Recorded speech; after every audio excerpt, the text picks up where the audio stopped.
گەنجە خۆشەویستەکان گوێ لە بەسەراتی و گەنجانە بگرن، هاوشێوە ئێوە بن لە تەمەندا هاوڵانی ئەشکەوت.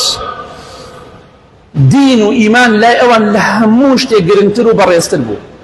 دینەکەیان ئیمانەکەیان لە هەموو شتێک گەورەتر و بەڕێزتر بوو. بەیە کاتێک کە گەنجێکیان نارد برسیان بوو، کاتێک لە خەوەڵسان وایان زانی چەند سەعاتێ خەوتونە، نەیانزانی مەستی 100 ساڵ زیاتر لە خەوتونە.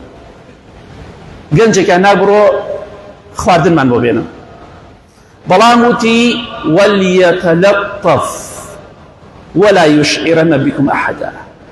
زۆر لەسەر خۆ بڕۆ، خۆ تێک نەدێ، سەیری ئەم لاولا نەکەی، باش شکتێ نەکەن، نازان وەزعەکە گۆڕاوە، نازان ئەوانەی کە ئەمە لێترسن بیانگرن ئێست و پروسیشان ڕزیوە، پاشا نەما، دەسەڵاتدار نەما، بێدین نەما، هەمووی مرد.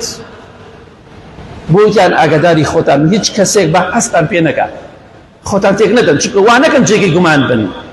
إنهم إن يظهروا عليكم يرجموكم، چونکە ئەگەر بتانگرن ڕەجمتانەکەن، ئەتان کوژن وریابن. خۆتان مەخەنە تالوکە و ناڕەحەتیەوە. ئەم خاڵی دووەم زۆر گرنگە. ئەو يعيدوكم في ملتهم، یاخود ئەتانگرن و تەعزیبتان ئەدەن، ئازارتان ئەدەن حتا ئەچنە سەر دینەکەی ئەوان، واز لە دینەکەی خۆتان دێنن. ولن تفلحوا إذا أبدا، ئەگەر واستان لە دینی خوا هێنا قەت ڕزگارتان نابێ. ڕزگاربوون لەوەدا دینداری بکەی، خەمی دینەکەیانە لە دەستی نەدەن. بۆیە خۆشەویستی خوا فەرمێ صلی الله عليه وسلم سێ کەسەیە شیرینی ئیمانی چەشتووە. یەکێک لەوانە ئەو کەسەیە چۆن پێی خۆش ناخۆشە، چۆن پێی ناخۆشە فڕیدە ناو ئاگرەوە، ئاو هەش پێی ناخۆشە بگەڕێتەوە بەسەر بێباوەڕ. بێباوەڕ بێ، ئیماندار خەمی دینەکەیەتی، ئەو دینەم خوا بیپارێزێ، ئەوە زۆر گرنگە، بیپارێزە، چونکە لە دەستتدا ڕزگارت نابێ. وەلەن تفلیحوا إذا أبدا، ئەگەر بگەڕێنەوە سەر دینەکەی ئەوان، واز لە دینەکەی هیدایەت و ئیمانەکەی خۆتان بهێنن، قەت ڕزگارتان نابێن، نە لە دنیا و نە لە قیامەتیش. گەنجێکم دەزانی سبحان الله، ئیستا چەندها گەنجەی لە ئەوروپا باس ئەکرێ وازی لە دینەکەی خۆی کە ئیسلامە هێناوە چۆتە سەر دینێکی تر تەنها لەبەر ئیقامەکەی، لەبەر پارە و پولێک وازی لە دینەکەی خۆی هێناوە.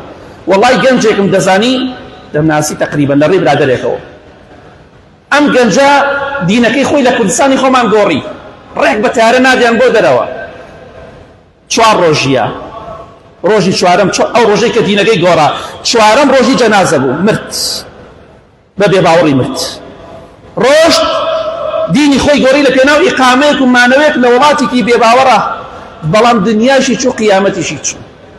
وەڵا 4 ڕۆژیا بە کافری مرد، وازی لە دیناری خواپەرستی هێنا. کەواتە ئاگاداری خۆت بە. لە کۆتاییدا بەڵێم دینەکەمان زۆر گرنگە، ئەمانە زۆر گرنگیان بە دینی خوادا، بە بانگەواز بۆ ڕێگای خوادا، با چاویان لێ بکەین، بیان بکەین بە قدوە و مامۆسا و پێشەوا و پێشەنگی خۆمان، لە دنیا و قیامەت بە ئیزنی خوا سەربەرز دەبین.